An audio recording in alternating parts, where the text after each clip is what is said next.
Quando anunciaram Premonição 6, eles logo de cara já disseram que esse filme não ia seguir aquela fórmula básica da franquia. Grupo de jovens que sobrevive a um desastre depois de um deles ter uma visão premonitória, então a morte vai atrás de um a um em acidentes super bizarros. Posso ser sincera? Quando eu ouvi sobre isso, eu desanimei na hora com esse filme. Essa fórmula é o que faz Premonição ser premonição. Como é que eles iam tirar isso? Se você também estava preocupado com isso, fique aqui sabendo. Eles conseguiram sim fugir dessa fórmula e ainda fazer um filme que é premonição do começo ao fim. E isso foi muito inesperado pra mim. Eu não acompanhei nenhuma notícia, eu não assisti nenhum trailer, foi uma surpresa maravilhosa. Nesse vídeo eu vou trazer pra vocês uma descrição do desastre de abertura, falar sobre como a morte funciona e qual é o grandíssimo plano dela aqui nesse filme, e de quebra ainda vou falar com vocês sobre a teoria de que esse filme conecta todos os filmes da franquia. Eu sou a Aline Logsen e essa daqui é a Ala Secreta, onde eu te mostro o terror como você nunca viu, mas sempre quis ver. Começando a bater um papo, muitos spoilers sobre Premonição 6, tanto pra quem já assistiu o filme e quer analisar mais os detalhes, quanto pra quem ainda não assistiu o filme, mas tá ansioso demais pra esperar. Eu pretendo fazer mais vídeos sobre esse filme especificamente e o que ele significa pra franquia logo, então se você é fã de Premonição, se inscreve aqui no canal pra receber esses próximos vídeos assim que eu fazer. As cenas de abertura dos filmes da franquia Premonição são muito aguardadas pelos fãs e não é pra menos, todas elas são incríveis e muito icônicas. A abertura de Premonição 2, por exemplo, que tem o caminhão de toras na estrada e tudo mais, ficou marcado assim no mundo todo, mesmo para as pessoas que nunca assistiram ou sequer ouviram falar desse filme. E em Premonição 6, eles conseguiram fazer essa cena de abertura ser bem diferente. Geralmente funciona assim, a gente vê todo o desastre acontecer, então volta para algum ponto ali bem no início e a gente descobre que tudo foi uma visão. Aí esse personagem fica muito assustado e confuso e ele só acredita que o que ele viu realmente vai acontecer quando ele começa a perceber que coisas estão acontecendo ao redor dele exatamente como aconteceu na sua visão. O que quer dizer que, de certa forma, a gente vê uma repetição dessas cenas. Só que aqui é diferente. Depois da cena do desastre todo acontecendo, a gente pula para anos depois. E só lá mais pra frente do filme que a gente vai descobrir o que aconteceu quando a personagem que teve essa visão premonitória acordou e conseguiu salvar as pessoas. E o que isso quer dizer? Que eles tiveram muito mais tempo para essa cena de abertura e eles usaram cada segundo. A Iris e o seu namorado vão a um evento na abertura de um restaurante chique que fica num prédio de mais de 150 metros de altura. Ele tem um formato todo diferentão. E o elevador e a pista de dança são de vidro nas janelas e no chão para verem lá embaixo. No restaurante, ao abrir o champanhe, a rolha bate no lustre e faz um pedaço de cristal cair e criar uma pequena rachadura no chão. E aí foi dada a largada ao desastre. Tem muitas pessoas dançando ao som de músicas muito animadas, com coreografias cheias de pulo,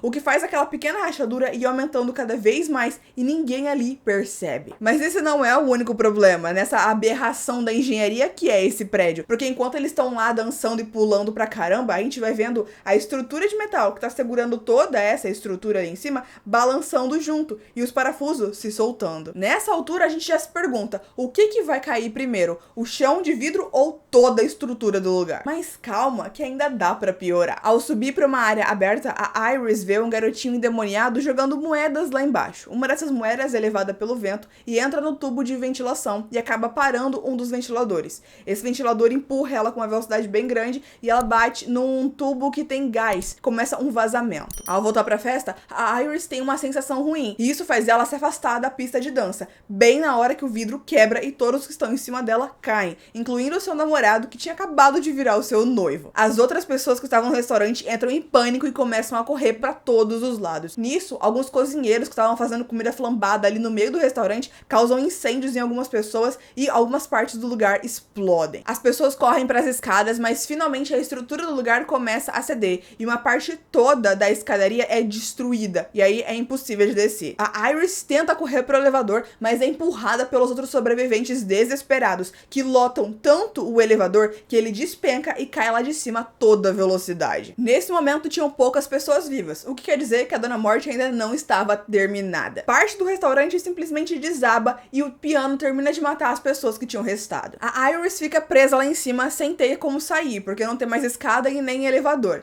E ela encontra um garotinho que é filho da cantora de jazz que estava se apresentando ali. Ela conseguiu esconder o filho dentro de uma espécie de caixa de metal que os garçons usavam antes do lugar explodir, salvando ele, mas ela acabou morrendo no processo. A Iris consegue chegar até o garotinho, mas os dois morrem no desastre final, caindo lá de cima. O importante importante mesmo é saber a ordem dessas mortes. O namorado da Iris morre bem cedo, na primeira leva das pessoas que caíram do vidro. A penúltima foi a Iris, então em último lugar veio o garotinho. Acontece que quando a Iris teve essa visão, ela já tava lá em cima, e deu tempo dela impedir o garoto de jogar a moeda. Ela arranca a moeda da mão dele, e ela vai lá no microfone e grita para as pessoas saírem da pista de dança. E como aquele cristal já tinha caído, tinha uma rachadura no chão. As pessoas veem aquilo, entram em pânico e saem de cima. Ao contrário dos outros filmes da franquia, onde o desastre ainda acontece e só o grupo protagonista consegue sobreviver, aqui a Iris conseguiu impedir absolutamente tudo. Nada que aconteceu. O chão nunca quebrou, o lugar não explodiu, a torre não desabou. Absolutamente nenhuma pessoa ali morreu. O restaurante foi fechado para reforma, mas não tem como só reformar uma coisa que tá toda errada.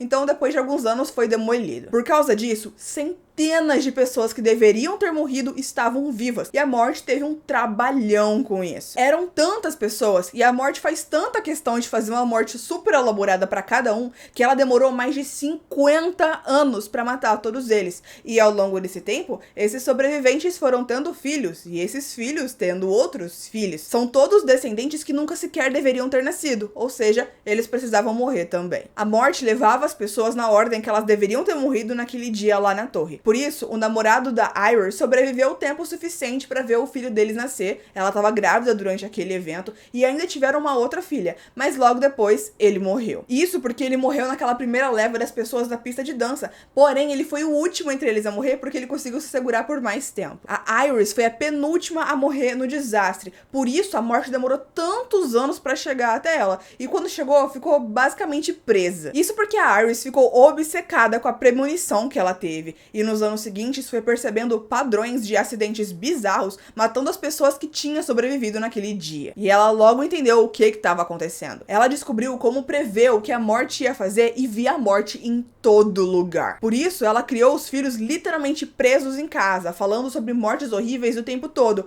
o que aterrorizou eles a ponto de, quando eles cresceram, saíram lá de casa e nunca mais falaram com ela. Mas ela sabia o que precisava fazer. Se a morte nunca chegasse nela, não poderia seguir em frente para os seus filhos. Então, ela criou um forte, uma cabana no meio do nada, altamente fortificada, com câmera, luzes e portões automáticos. Armadilhas para todos os lados para que ninguém e nada conseguisse entrar, e ela nunca pisava do lado de fora. Lá dentro, ela tinha controle de tudo, e ela morava sozinha. Ou melhor dizendo, moravam apenas ela e a morte, que estava constantemente tentando pegar ela desprevenida. Quando a sua neta foi visitar ela, porque passou a ter visões todas as noites quando dormia, daquela mesma premonição que a sua avó também teve, ela ficava falando sozinha com o nada, como se tivesse alguém ali, fazendo parecer que ela e a morte eram duas colegas de quarto. Acontece que, mesmo que a Iris tenha conseguido evitar todos os acidentes loucos da Dona Morte, quem tá vivo uma hora vai morrer. E há 2 meses atrás, ela descobriu que tem câncer, e é exatamente ao mesmo tempo que a neta dela começou a sonhar com a sua premonição. Ela sabia que logo ia morrer, então quando a sua neta foi até lá, ela usou isso como uma oportunidade de tentar continuar salvando os seus filhos. Ela dá à sua neta Stephanie o livro onde ela anotou tudo o que descobriu sobre a morte, só que a Stephanie recusa porque acha que a avó é louca. Então a Iris sai de casa para que a Stephanie possa ver com os próprios olhos e acreditar. Ela não fica nem 1 minuto fora de casa e a morte já ataca e o acidente dela acontece. Um vento mais forte empurra uma antena de metal que ficava no telhado da casa e atravessa a cabeça dela bem na frente da neta. A Stephanie não acredita ainda, mesmo depois de ter visto isso, mas ela lê o livro por curiosidade, e é lá que ela encontra os recortes de jornal contando sobre as mortes e acidentes bizarros dos sobreviventes e dos seus descendentes, e sempre por ordem de nascimento. Por exemplo, a morte pegou a Iris, então foi pro seu filho mais velho, o Howard. Quando ele morreu, foi pra filha mais velha dele, a Julia, e assim por diante, até acabar aquela linhagem, voltar e seguir pra próxima, e quando terminasse toda a linhagem, podia partir pro próximo sobrevivente. Com a Iris morta, agora só restava uma pessoa viva que tava lá naquele dia na torre,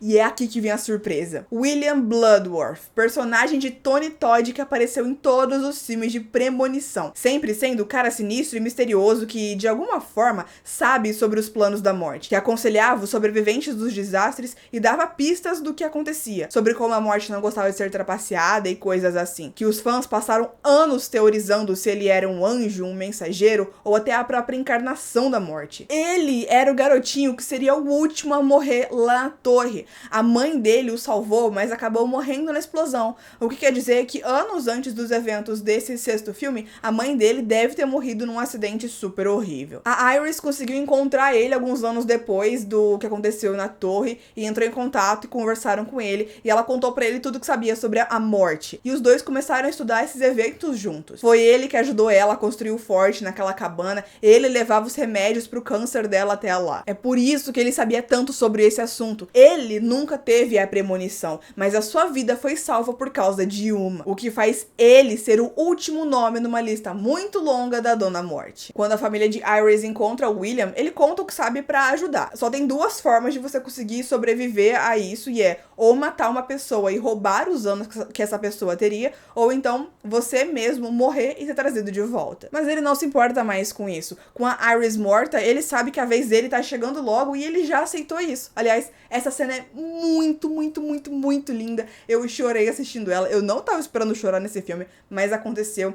E tem muito duplo sentido, sabe? Parece que o William tá falando com os personagens, mas que o Tony tá falando com a gente. E eu juro que foi exatamente isso que aconteceu. O ator já tava bastante doente e fragilizado quando ele gravou essa sua cena, e ele morreu alguns poucos meses depois de fazer essa gravação. Ele tinha um diálogo todo pronto no roteiro, mas quando ele foi gravar a última cena dele, assim, ele tem uma cena só, mas ele tá sentado e conversa, então ele se levanta e vai sair, e ele se despede. Nesse momento da despedida, o diretor pediu que ele esquecesse tudo que estava escrito no roteiro e que ele simplesmente falasse a verdade dele, mandasse algum último recado, o que ele queria que os fãs ouvissem, qual é a verdade que ele acredita sobre a morte e sobre a vida. E eu juro que enquanto eu tava assistindo, eu senti muito isso. Eu senti 100% que aquelas eram palavras do ator. E eu fui atrás e realmente deixaram claro isso, não estava roteirizado, ele falou uma coisa que ele quis falar ali. Ele ignora todo o desespero e a esperança dos personagens ao seu redor e diz que a morte vai chegar para todos e que a única coisa que eles podem fazer é viver uma vida que vale a pena ser vivida. E, enquanto para os personagens isso é uma coisa muito perturbadora de ouvir para eles, porque significa que eles vão morrer logo e tudo mais,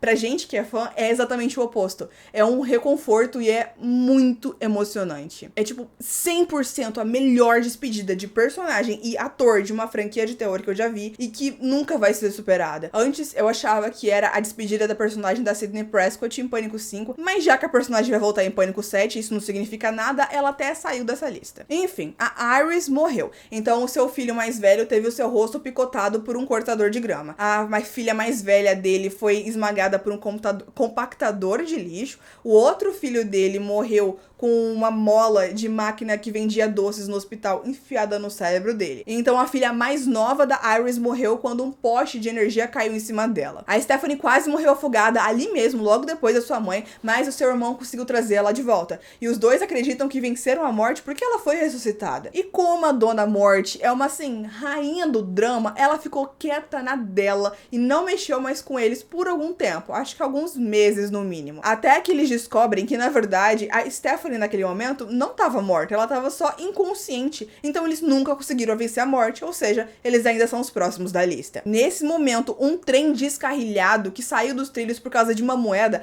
aquela mesmo que a Iris arrancou da mão do menino endemoniado tantos anos atrás, chega e vai pra cima deles, e por pouco eles conseguem sobreviver. E quando eles dizem foi por pouco, coisa que nunca deve ser dita na franquia Premonição, as toras de madeira que aquele trem tava carregando vem com tudo pra cima e cai em cima da Stephanie, esmagando ela na hora, e 2 segundos depois cai em cima do irmão dela. E o filme acaba bem aí, assim, foi um corte tão brusco que o cinema todo onde eu tava caiu na gargalhada, foi muito bom. Mas uma coisa que a gente tem que notar é que no final desse filme a morte conseguiu matar todos os descendentes da linhagem da Iris, então agora ela pode ir atrás do próprio William, e como ele provavelmente nunca teve filhos, ela vai finalmente terminar esse trabalhão todo que teve depois da Iris ter salvado todas aquelas pessoas 50 anos atrás. Depois que esse filme acabou, a minha cabeça tava pipocando. Os créditos iniciais mostram vários recortes de jornal que trazem as notícias sobre os acidentes que tinham matado os outros sobreviventes da torre antes da da Iris, no caso. E eu acho que pode ter muita coisa ali pra gente dar uma olhada, só que eu só vou ter certeza quando eu puder assistir o filme aqui em casa e analisar com mais calma cada um. Mas uma coisa que esse filme levanta, uma questão que acho que todo mundo vai ter depois de assistir ele é: será que esse filme se conecta aos outros da franquia? Porque considerando a história que eles trazem aqui,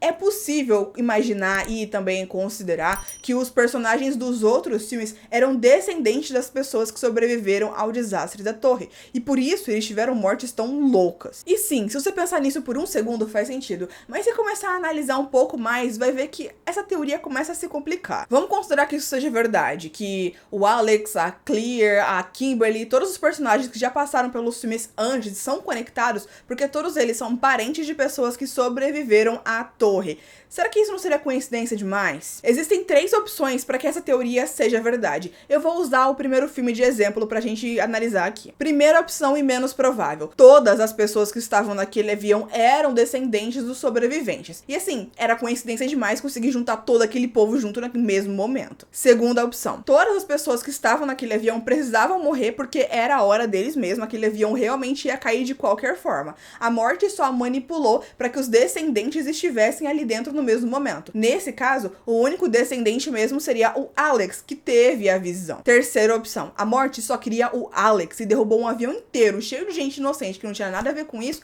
pra ter certeza que ia conseguir matar ele.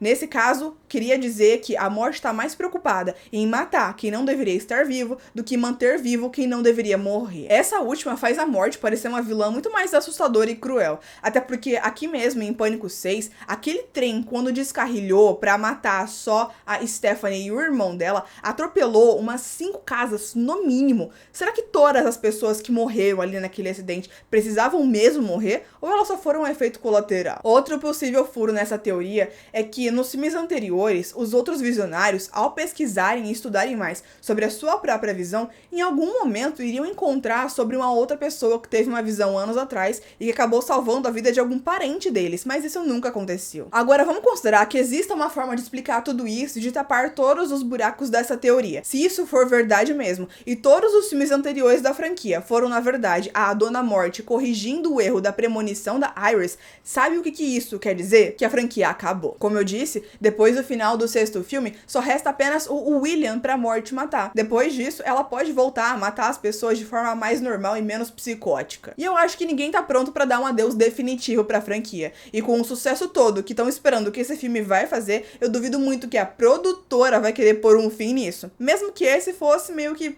um final bem legal. Acreditando nessa teoria, como que a franquia poderia seguir? Bom, o próximo filme poderia trazer uma outra pessoa tendo alguma visão premonitória que salvaria vidas de muitas pessoas ao mesmo tempo, assim como a Iris.